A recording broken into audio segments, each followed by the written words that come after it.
Assalamualaikum warahmatullahi wabarakatuh. Perkenalkan, nama saya Safila Aurelino Pariono dengan NIM 23041200033 dari Rombel B kelompok 1.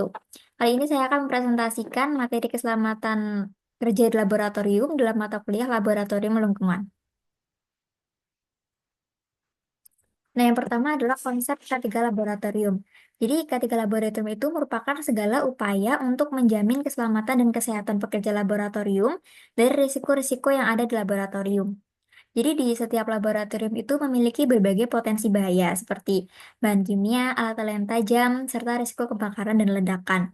Jadi diwajibkan untuk setiap pengguna laboratorium itu memahami dan menerapkan ketiga laboratorium untuk meminimalkan segala risiko yang dapat terjadi di laboratorium. Nah, selanjutnya adalah peraturan dan standar K3 laboratorium. Yang pertama itu peraturan pemerintah nomor 50 tahun 2012 tentang penerapan SMK3. Jadi SMK3 itu merupakan sistem manajemen keselamatan dan kesehatan kerja, di mana merupakan bagian dari sistem manajemen perusahaan yang bertujuan untuk mengendalikan risiko terkait kegiatan kerja. Kemudian yang kedua itu ada standar OSHA atau Occupational Safety and Health Administration. Kemudian ada ISO 45001 tentang sistem manajemen kesehatan dan keselamatan kerja. Nah, selanjutnya ini ada alat-alat laboratorium. Yang pertama itu ada gelas ukur.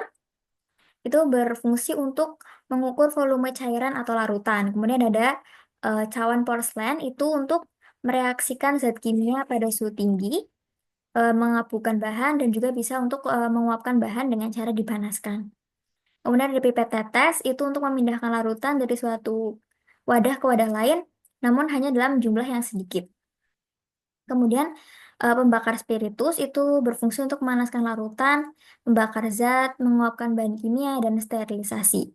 Selanjutnya ada corong, itu untuk memindah atau memasukkan larutan ke wadah yang mempunyai dimensi pemasukan sampel bahan yang kecil. Kemudian ada batang pengaduk, itu untuk mengaduk suatu larutan dan memecah suatu larutan emulsi dalam wadah. Kemudian tabung reaksi itu berfungsi untuk menampung, mencampur, dan memanaskan bahan kimia. Kemudian ada penjepit tabung reaksi itu berfungsi untuk menjepit tabung reaksi saat dipanaskan. Kemudian ada gelas kimia itu berfungsi sebagai wadah untuk menampung, mencampur, dan memanaskan cairan. Kemudian ada buret itu berfungsi untuk mengukur dan menambahkan volume cairan secara tepat. Nah, selanjutnya ini ada risiko-risiko bahaya di laboratorium. Itu dibedakan menjadi tiga, yaitu bahaya fisika, bahaya kimia, dan bahaya biologis. Yang pertama itu bahaya fisika mencakup kebakaran, radiasi, kemudian juga ledakan. Kemudian bahaya kimia itu termasuk paparan zat beracun, kemudian iritasi dan kontak dengan senyawa yang mudah terbakar. Kemudian ada bahaya biologis, ini ada darah dan cairan tubuh, kemudian spesimen kultur, dan hewan percobaan. Nah, untuk meminimalkan risiko bahaya di lab, itu disarankan kepada pengguna laboratorium untuk menggunakan alat pelindung diri atau APD. Nah, ini ada jenis-jenis APD. Yang pertama itu perlindungan kepala, itu bisa menggunakan penutup kepala. Kemudian untuk perlindungan mata itu bisa menggunakan kacamata pelindung. Kemudian untuk perlindungan mulut itu bisa menggunakan masker. Perlindungan tangan bisa menggunakan sarung tangan. Perlindungan tubuh bisa memakai mantel atau jas lab. Kemudian perlindungan kaki itu bisa memakai sepatu anti slip. Jadi tidak disarankan untuk menggunakan sandal. Selanjutnya ini ada simbol keselamatan di laboratorium. Yang pertama itu ada simbol bahan kimia. Yang pertama ada simbol iritasi, itu untuk menunjukkan bahan kimia yang bisa menyebabkan iritasi. Kemudian simbol beracun, itu untuk bahan kimia yang memiliki toksisitas tinggi. Kemudian simbol mudah terbakar, itu bahan kimia yang memiliki titik nyala rendah atau mudah terbakar. Kemudian simbol korosif, itu untuk bahan kimia yang dapat menyebabkan kerusakan permanen melalui kontak. Kemudian simbol berbahaya untuk kesehatan. Ini untuk menunjukkan bahan kimia yang bisa menyebabkan bahaya kesehatan. Kemudian Simbol mudah meledak, ini untuk bahan kimia yang bersifat tidak stabil dan dapat meledak. Kemudian simbol berbahaya untuk lingkungan, ini untuk bahan kimia yang dapat menurunkan kualitas lingkungan. Kemudian simbol gas bertekanan, ini untuk bahan kimia yang berada di bawah tekanan atau gas terkompresi. Kemudian ada simbol pengoksidasi, ini untuk bahan kimia yang bersifat oksidator. Kemudian ada simbol keselamatan di laboratorium.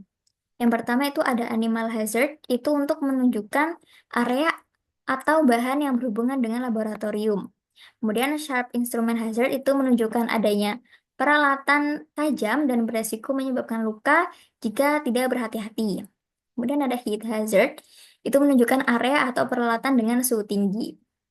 Nah, itu harus berhati-hati karena bisa menyebabkan luka bakar. Kemudian glassware hazard itu untuk menunjukkan adanya peralatan dari kaca yang mudah pecah, jadi diperlukan kehati-hatian saat menggunakannya. Kemudian chemical hazard itu digunakan untuk menunjukkan adanya bahan kimia berbahaya. Selanjutnya ada electrical hazard, itu menunjukkan adanya peralatan listrik atau area yang bertegangan listrik. Kemudian eye and face hazard, itu diharuskan kepada pengguna laboratorium menggunakan pelindung mata atau wajah itu bisa dengan face shield atau kacamata pelindung. Kemudian fire hazard ini menunjukkan bahan yang mudah terbakar. Kemudian ada biohazard itu untuk menunjukkan adanya bahan biologis berbahaya. Kemudian ada laser radiation hazard itu untuk menunjukkan penggunaan sinar laser. Nah, ini hati-hati karena bisa menyebabkan uh, luka ya jika terkena paparannya. Kemudian radioactive hazard ini untuk menunjukkan adanya bahan radioaktif. Kemudian ada explosive hazard ini menunjukkan bahan yang mudah meledak.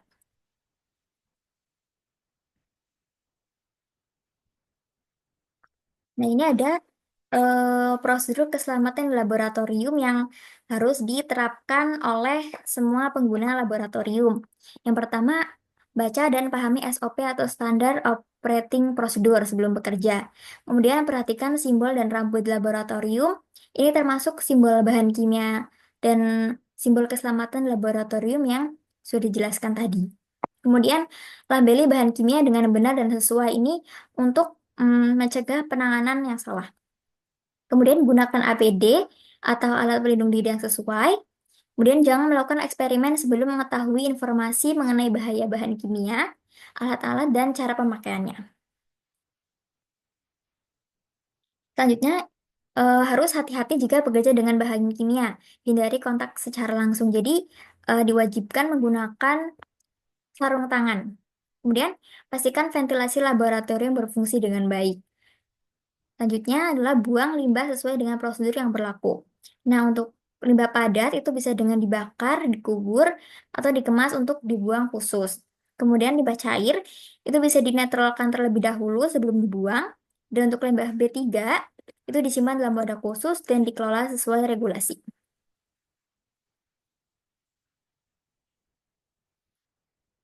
Nah, selanjutnya adalah langkah-langkah penanganan jika sudah terjadi kecelakaan di laboratorium. Yang pertama ada evakuasi dan penyelamatan. Ini termasuk menunjukkan rute evakuasi yang jelas, lokasi titik pertemuan yang aman di luar laboratorium, serta tanda peringatan dan peta evakuasi yang terpasang di tempat yang mudah terlihat. Kemudian, pertolongan pertama untuk korban. Jadi, pertolongan pertama itu harus dilakukan sebelum mendapat perawatan lebih lanjut. Jadi, pengguna laboratorium itu harus memahami dan mengetahui lokasi tempat penyimpanan kotak P3K dan juga harus memahami cara menggunakan alat-alatnya. Kemudian ada tumpahan bahan kimia. Jika terjadi tumpahan bahan kimia, yang pertama harus dilakukan adalah isolasi area tumpahan. Jadi, isolasi ini dilakukan untuk mencegah penyebaran lebih lanjut. Ini dapat dilakukan dengan menutupi atau menahan bahan tumpahan menggunakan bahan penyerap yang tepat. Kemudian pembersihan bahan kimia. Jadi setelah area tumpahan tadi diisolasi, bahan kimia harus segera dibersihkan dengan hati-hati. Tentunya harus dengan menggunakan APD yang sesuai dan mengikuti prosedur pembersihan yang aman. Kemudian yang ketiga ini, jika terjadi kontak dengan bahan berbahaya. Yang pertama dilakukan adalah mencuci area yang terkena dengan air bersih minimal Maaf, mencuci area yang terkena dengan air bersih selama minimal 15 menit, atau menggunakan shower keamanan mata jika terkena kontak dengan mata. Kemudian, jika terjadi kontaminasi tubuh oleh bahan kimia berbahaya, korban harus segera mengganti pakaian dan mencuci kulit dengan sabun atau air. Nah, setelah itu, pengguna lab bisa melapor kepada petugas keamanan atau personal berwenang untuk penanganan lebih lanjut. Sekian presentasi dari saya. Mohon maaf apabila ada salah kata. Terima kasih. Wassalamualaikum warahmatullahi wabarakatuh.